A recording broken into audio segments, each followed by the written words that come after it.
Bismillahirrahmanirrahim. Assalamualaikum warahmatullahi wabarakatuh.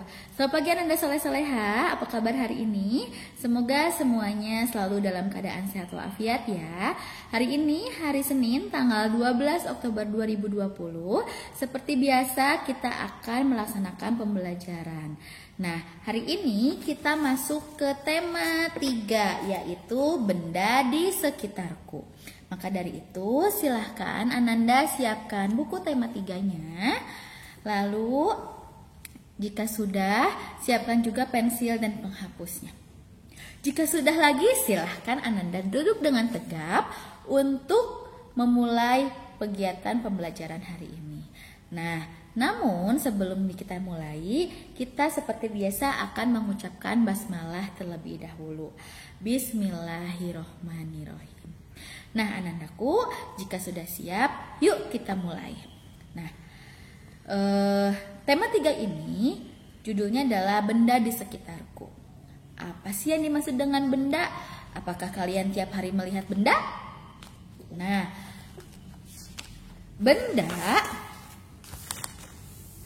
benda-benda ini ada apa aja contohnya? Misal, ibu punya pensil, itu benda bukan? Benda. Ibu punya spidol, apakah itu benda? Benda juga. Ibu punya tempat minum, tumbler, apakah ini juga benda? Benda juga. Apakah hanya itu benda? Kalau Ibu Mina benda bukan? Coba kita bahas dulu. Nah, selain kita belajar benda, juga kita akan belajar tentang alat ukur, dan kita juga akan belajar tentang alat musik ritmis. Yuk, silahkan Ananda buka halaman 1. Kita akan mulai subtema 1 pembelajaran ke-1. Subtema 1 ini berjudul aneka benda di sekitarku. Yuk, kita mulai di aktivitas 1. Di sini kita melengkapi kalimat rumpang ya. Nah, kita akan bersama-sama melengkapi kalimat rumpang di sini.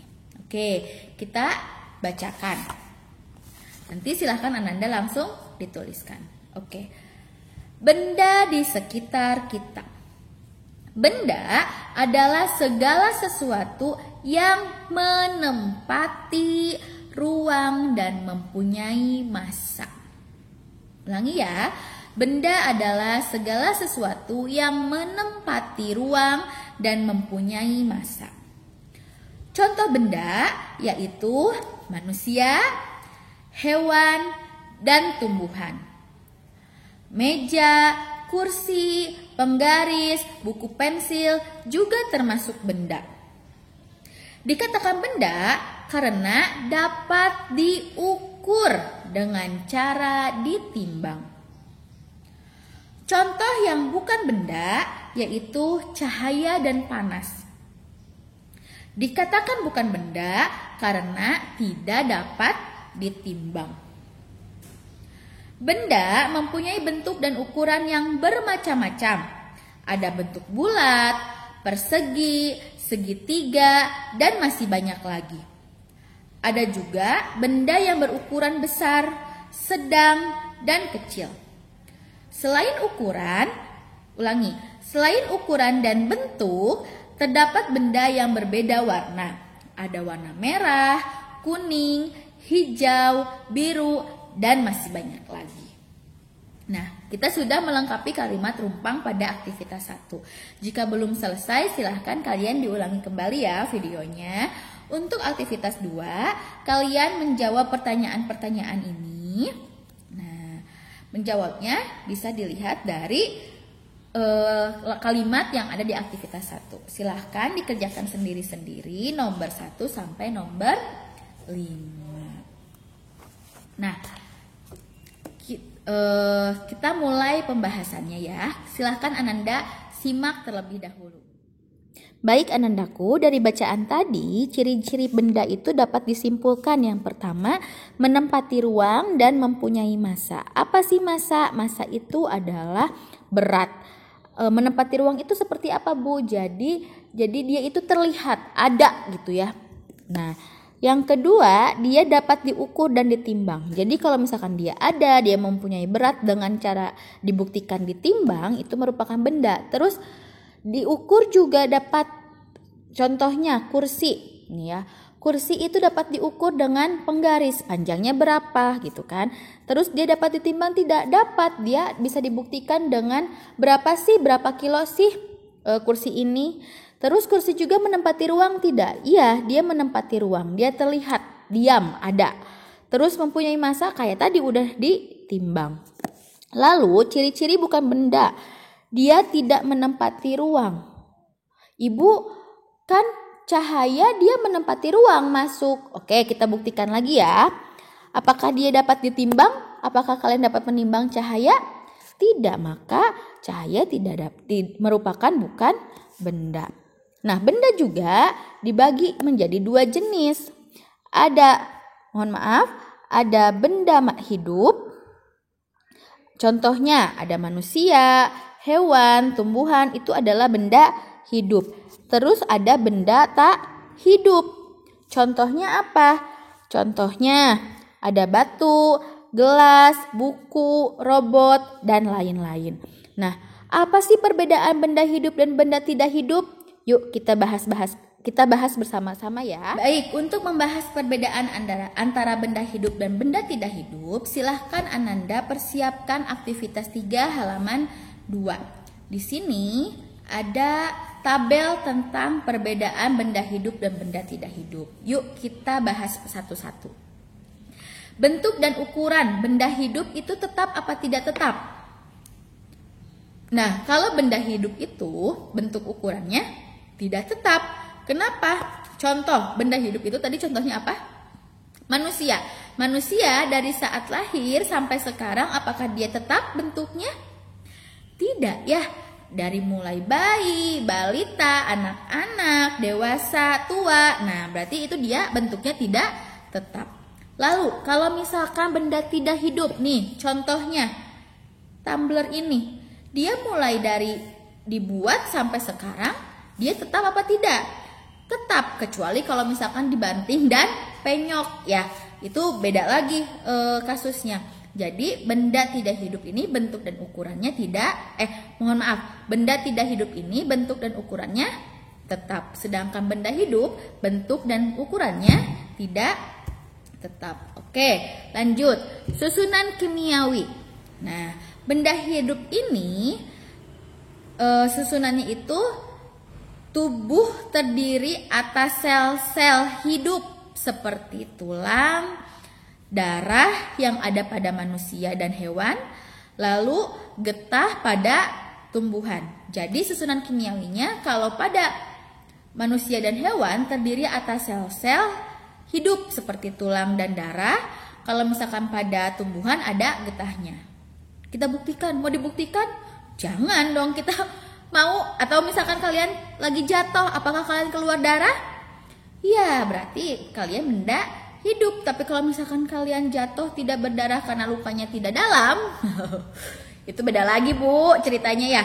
Kalau misalkan ini kan tumbler misal, dipotong nih sama ibu, apakah dia keluar getah atau keluar darah? Enggak, berarti dia bukan benda hidup, tapi dia benda tidak hidup. Baik, lanjutkan metabolisme. Nah, metabolisme ini apa sih? Semua reaksi kimia yang terjadi ada di sel tubuh. Nah, kalau benda hidup dia melaksanakan nutrisi. Ada makanan, kita membutuhkan nutrisi. Terus kita juga respirasi, pernafasan. Kalian butuh nafas kan? Kalau nggak nafas kalian bakal ngap. Terus perkembangan tubuh, kita juga mengalami perkembangan tubuh. Tadi udah ibu jelaskan dari mulai kecil sampai sekarang kita mengalami perkembangan tubuh. Terus kita melakukan pembuangan sisa metabolisme. Contohnya kalau misalkan kalian buang air kecil, buang air besar, lalu berkeringat, nah itu adalah contoh pembuangan sisa metabolisme. Nah, kalau misalkan benda tidak hidup, nah apakah dia butuh makan? Enggak. Apakah dia butuh nafas? Tidak juga. Dia kalau misalkan sama ibu dimasukin ke kresek, ditutupin, dia nggak keluar udara karena dia butuh nafas. Berbeda dengan kita, kalau misalkan kita menutup mulut kita dengan plastik, pasti ada embun-embunnya. Nah, berarti dia tidak melakukan tidak melakukan makan, tidak ada melakukan pernapasan, tidak melakukan perkembangan karena dia tidak tumbuh ya.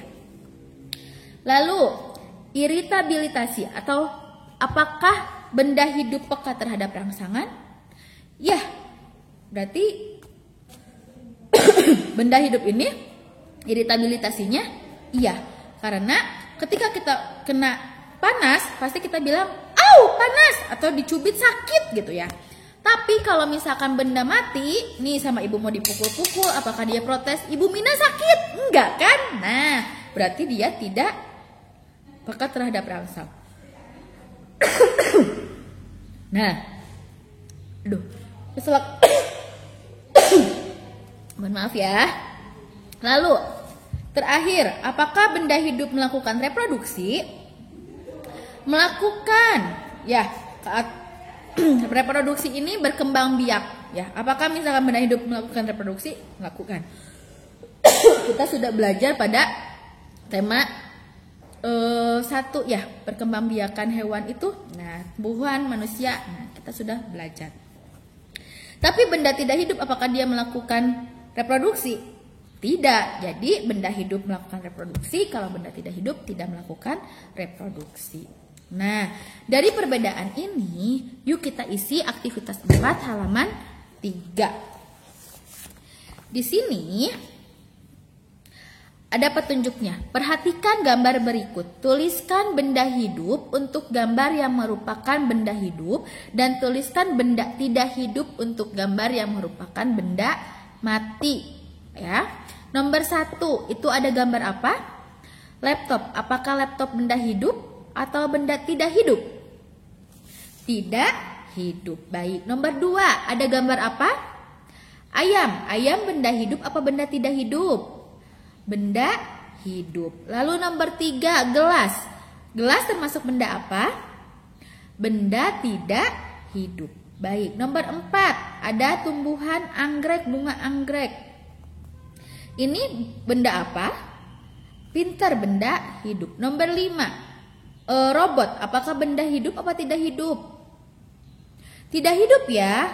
Ibu kan robot bisa gerak. Dia bisa gerak karena dia itu dicas atau dikasih baterai. Tapi kalau misalkan baterainya tidak ada, dia tidak bisa hidup ya, dia benda mati. Dan dia juga tidak peka terhadap rangsang.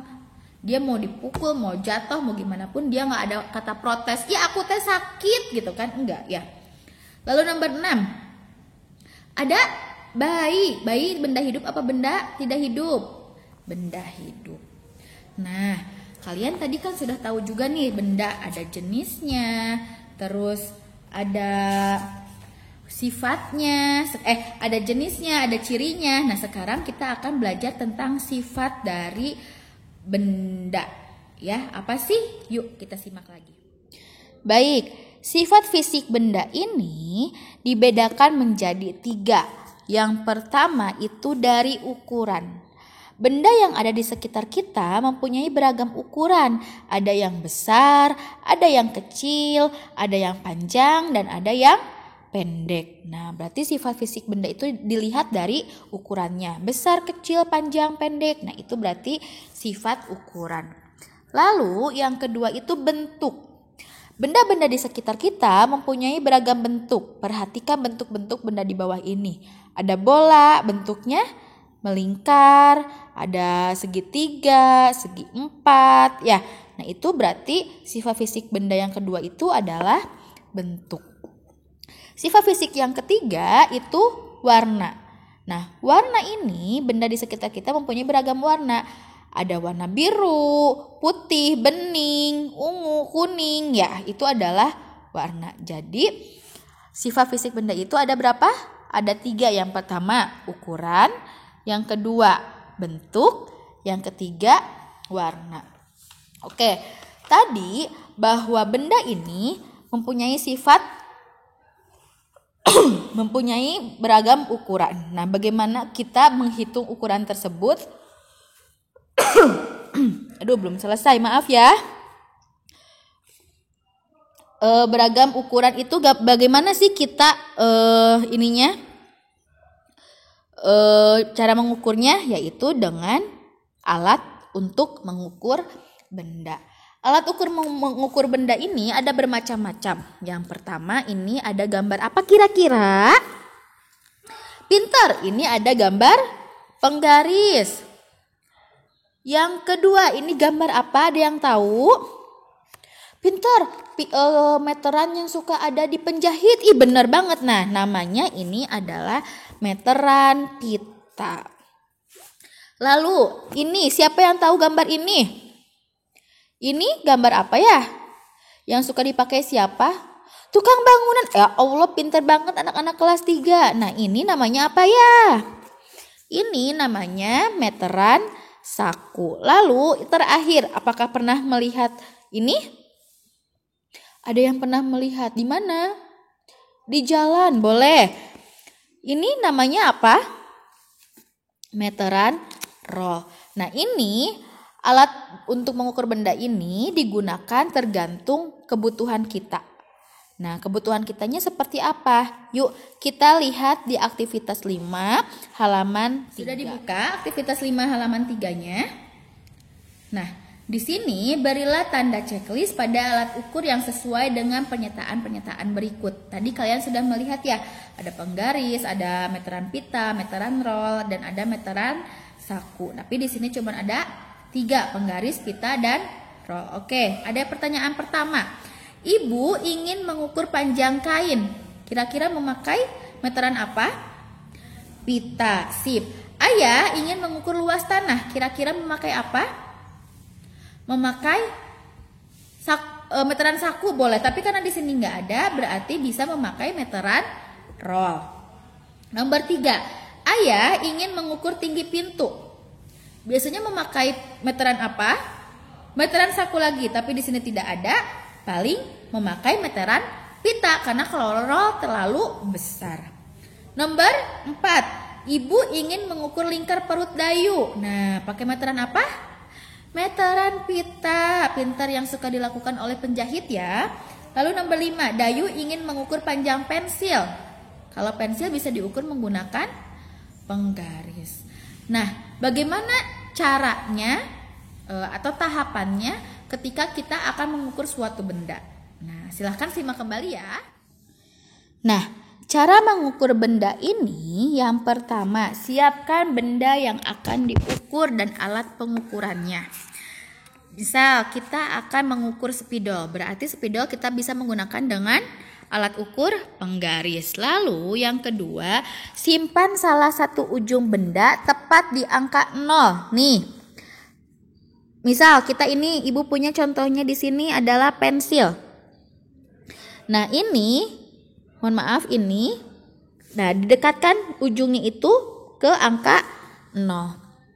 Kalau sudah, caranya nomor 3, amati ujung benda satunya lagi, luruskan dengan alat pengukurannya.